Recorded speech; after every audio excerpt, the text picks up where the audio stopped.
Hello बच्चों, आइए प्रश्न को पढ़ते हैं। प्रश्न में क्या पूछ रखा है कि सेल स्थिरांक क्या है, यानी हमें सेल स्थिरांक के बारे में बताना है।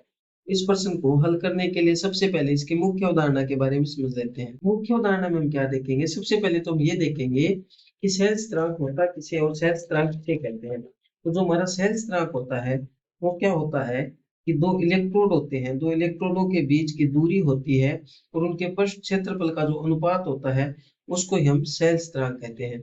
ये हमारे कोई दो इलेक्ट्रोड हो गए। तो जो इलेक्ट्रोडों के जो बीच की दूरी होती है, ये बीच की दूरी, इसको हम एल से प्रदर्शित कर देते हैं।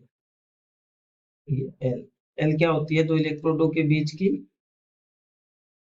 दूरी और इनके पृष्ठ क्षेत्रफल का अनुपात। ये इनके पृष्ठ क्षेत्रफल का अनुपात, इसको हम ए से प्रदर्शित कर देते हैं। ए, ये क्या हो गया, पृष्ठ क्षेत्रफल। ये दो इलेक्ट्रोड हो गए, इलेक्ट्रोडों के बीच की दूरी और उनके पृष्ठ क्षेत्रफल के अनुपात को हम क्या कहते हैं, सेल स्थिरांक। तो हमारे पास सेल स्थिरांक की परिभाषा क्या आ गई, सेल स्थिरांक की परिभाषा हमारे पास आ गई, दो इलेक्ट्रोडों के बीच की दूरी और उनके पृष्ठ क्षेत्रफल के अनुपात को ही हम सेल स्थिरांक कहते हैं। अब हम सेल स्थिरांक को प्रदर्शित कर देते हैं जी स्टार से, यानी जी स्टार से हम किसे प्रदर्शित करते हैं, सेल स्थिरांक। तो सेल स्थिरांक होता क्या है, दूरी और उनके पृष्ठ क्षेत्रफल का अनुपात। तो दूरी की जो इकाई होती है वो हमारे पास क्या होती है, सेंटीमीटर, और क्षेत्रफल की होती है सेंटीमीटर स्क्वायर।